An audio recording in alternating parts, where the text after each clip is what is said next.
آنکھیں نکل گئی ہے تو ڈاکٹر کو دکھا، زری بوٹی کا استعمال کر، بلکہ حضور صلی اللہ علیہ وسلم نے اپنے لعاب کو نکالا، اور لعاب کو نکالنے کے بعد قتادہ کی آنکھ میں لگا دیا، اور قتادہ کی آنکھ میں لگانے کے بعد وہ آنکھ کا گولا قتادہ کی آنکھ میں چپکا دیا۔ برادران ملت اسلامیہ، قتادہ کہتے ہیں جتنا میں پہلے دیکھتا تھا لعاب مصطفیٰ کی برکت سے اس سے زیادہ دیکھنے لگا، لعاب مصطفیٰ کی برکت سے اس سے زیادہ دیکھنے لگا ہوں۔ برادران ملت اسلامیہ، تھوڑا اندازہ تو کریں، تھوڑا غور تو کریں، میرے آقا کے لعاب کی کیا شان ہے، میرے آقا کے لعاب کا کیا مرتبہ ہے۔ آئے اسی لعاب کی طرف آتے ہیں، خیر اسی لعاب کی طرف آتے ہیں۔ برادران ملت اسلامیہ، فاتح خیبر کا موقع ہے۔ برادران ملت اسلامیہ، جنگ خیبر کا موقع ہے۔ حضور صلی اللہ علیہ وسلم نے فرمایا کہ کل اس کے ہاتھ میں علم دوں گا جو اللہ کا محبوب بھی ہے، اللہ کے رسول کا محب بھی ہے، اور برادران ملت اسلامیہ اس کے ہاتھ میں کل علم دوں گا جو خیبر کو فتح کرے گا۔ برادران ملت اسلامیہ، میرے معزز سامعین، میرے اسلام کے پیارے دیوانوں، جیسے ہی آقا نے فرمایا کہ کل اس کے ہاتھ میں علم دوں گا جو اللہ کا محب بھی ہے، اللہ کے رسول سے محبت کرنے والا بھی ہے، اور فاتح خیبر بھی ہوگا، اس کے ہاتھ سے خیبر فتح ہوگی۔ برادران ملت اسلامیہ، تمام صحابہ کرام بے چینی میں رات گزارتے ہیں، بے قراری میں رات گزارتے ہیں، کسی کو نیند نہیں آتی۔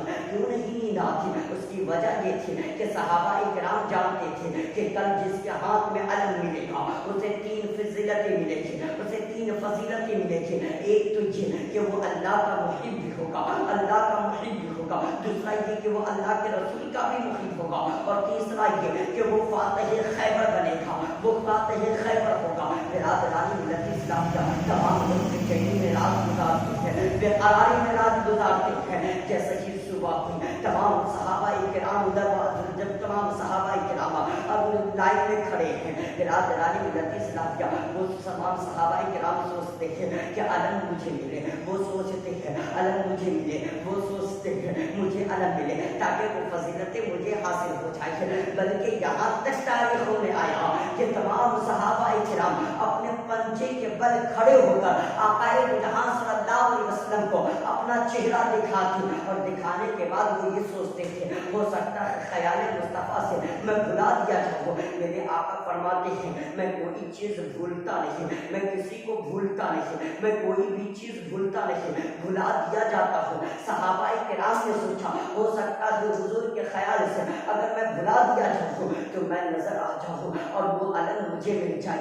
برادران ملت اسلامیہ، المختصر آقا جہاں صلی اللہ علیہ وسلم نے تمام کو دیکھا، تمام پر نظر ڈالنے کے بعد فرمایا علی علی کہا ہے۔ صحابہ کرام نے عرض کیا یا رسول اللہ، علی کو آسوب چشم ہے، آنکھ آئی ہوئی ہے، آنکھ میں تکلیف ہے۔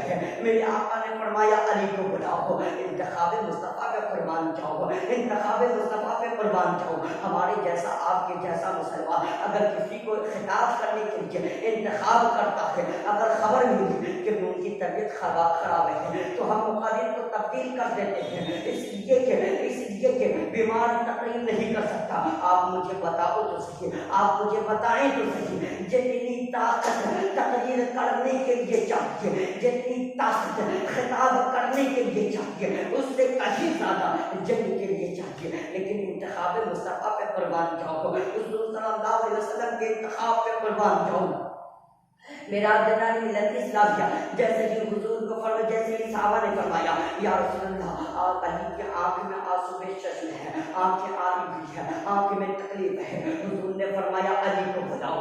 برادران ملت اسلامیہ، میرے مولا کو بلایا گیا، جیسے ہی مولا کائنات آئے، میرے آقا نے فرمایا علی کیا ہوا؟ فرمایا یا رسول اللہ آنکھ میں آنسو چشم ہے، آنکھ میں تکلیف ہے، آنکھ میں درد ہے۔ برادران ملت اسلامیہ، حضور نے فرمایا علی قریب آؤ، جیسے ہی میرے مولا قریب آئے، مولا کائنات قریب آئے۔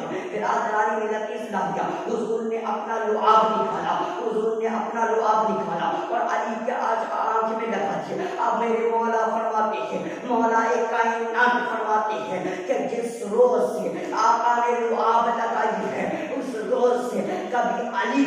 آنکھ کی تکلیف نہیں ہوئی، پوری زندگی علی کو آنکھ کی تکلیف نہیں ہوئی۔ محسوس تو کرے، ایک لعاب ہے کتنا کام کر رہا ہے۔ جب لعاب کی جو فضیلت ہے تو برادرانی ملت اسلامیہ میرے آقا کے پسینے کی کیا فضیلت ہوگی۔ برادرانی ملت اسلامیہ ایک آخری بات بیان کروں۔ برادرانی ملت اسلامیہ ہجرت کی رات ہے، آقا جہاں صلی اللہ علیہ وسلم چل رہے ہیں، ساتھ میں صدیق اکبر ہے، دشمنوں نے پیچھا کیا، غار سور میں چھپ گئے، غار سور میں کئی سوراخ تھے، خطرہ تھا کہ کہیں کسی سوراخ سے کوئی زہریلا سانپ یا بچھو آ کر نبی پر حملہ نہ کر دے۔ حفاظت نبی کے لیے حضرت ابو بکر صدیق سوراخ بند کرنے لگے، سوراخ بند کرتے کرتے سامان ختم ہو گیا سوراخ بند کرنے کا، اور ایک سوراخ باقی رہا، اب اسے کس چیز سے بند کیا جائے۔ حضرت صدیق اکبر کی عشق کو دیکھیں، برادرانی ملت اسلامیہ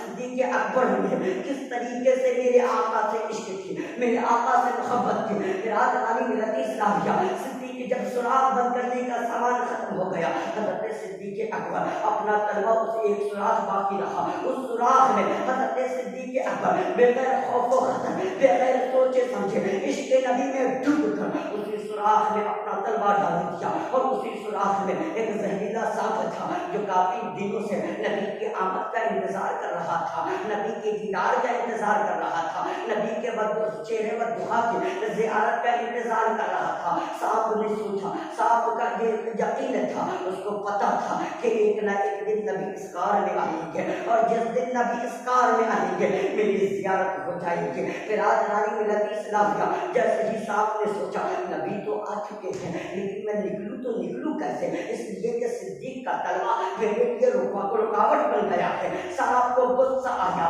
صدیق حضرت ابو بکر صدیق کے تلوے میں ڈس لیا، جیسے ہی ڈسنا تھا حضرت صدیق اکبر کی آنکھوں سے آنسو نکلنے لگے، جیسے ہی آنکھ سے آنسو حضرت صدیق اکبر کی نکلی ہے، آقا جہاں صلی اللہ علیہ وسلم کے چہرے پر دعا پہ پڑی، میرے حضور کی آنکھیں کھل گئی۔ میرے حضور نے فرمایا، میرے آقا نے فرمایا صدیق تجھے کس چیز نے رلایا؟ برادرانی ملت اسلامیہ حضرت صدیق اکبر نے فرمایا یا رسول اللہ سانپ نے ڈس لیا۔ برادرانی ملت اسلامیہ جیسے ہی حضرت صدیق نے فرمایا یا رسول اللہ سانپ نے ڈس لیا ہے، برادرانی ملت اسلامیہ حضرت آپ میرے آقا نے فرمایا صدیق اپنا تلوا بڑھا، جیسے ہی حضرت صدیق اکبر اپنا تلوا بڑھائے، آقا جہاں صلی اللہ علیہ وسلم نے اپنا لعاب نکالا، اور لعاب نکالنے کے بعد حضرت صدیق اکبر کے تلوے میں لگا دیا، جیسے ہی تلوے میں لگانا تھا کہ سارا زہر نکل گیا۔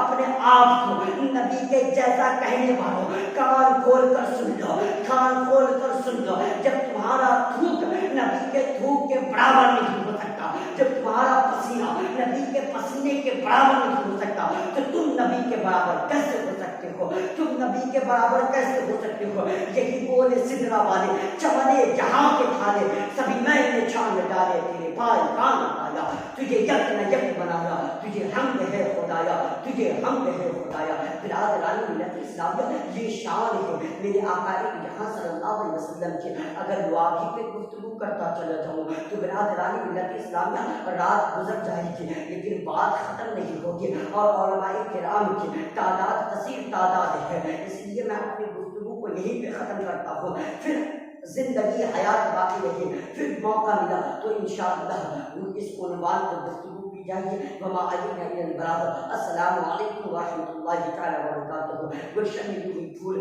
کھلتے ہی رہیں گے انشاءاللہ، زندگی باقی رہی تو پھر ملیں گے۔ السلام علیکم ورحمۃ اللہ تعالی وبرکاتہ و مغفرت۔